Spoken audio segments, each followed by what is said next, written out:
A struggling ambulance service announces it will no longer respond to emergencies in a large portion of Osage County. To New On 2 News reporter Brandon Richard discovered other departments are stepping up, even at their own risk. When we last reported on Pulse EMS, several former employees accused its owner, Joe Weaver, of owing them thousands of dollars in back pay. Last week, Pulse EMS announced it would no longer cover nearly 2,000 customers in a large part of central Osage County, citing more financial trouble. Pulse's decision leaves the county's other ambulance providers like Hominy with little choice than to step up and cover Pulse's former area.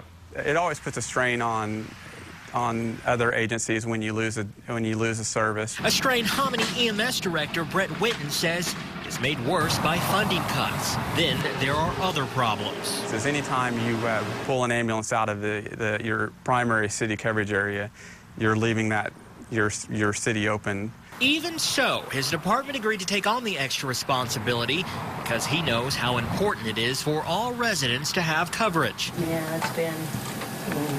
Pulse's pullout is also keeping folks at the county's 911 office busy as they work around the clock to update coverage maps, which is not as easy as it sounds. There's a lot of areas that we have to change on the mapping. It's not just a cut and paste thing.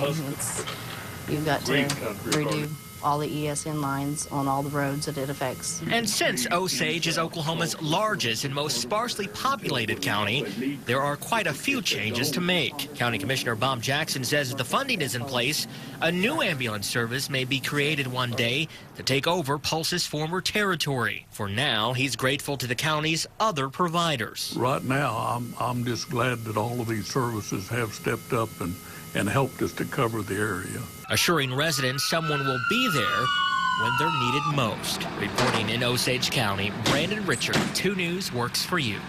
Brandon, thanks. Pulse EMS still serves a district on the western side of the county in the Fairfax area.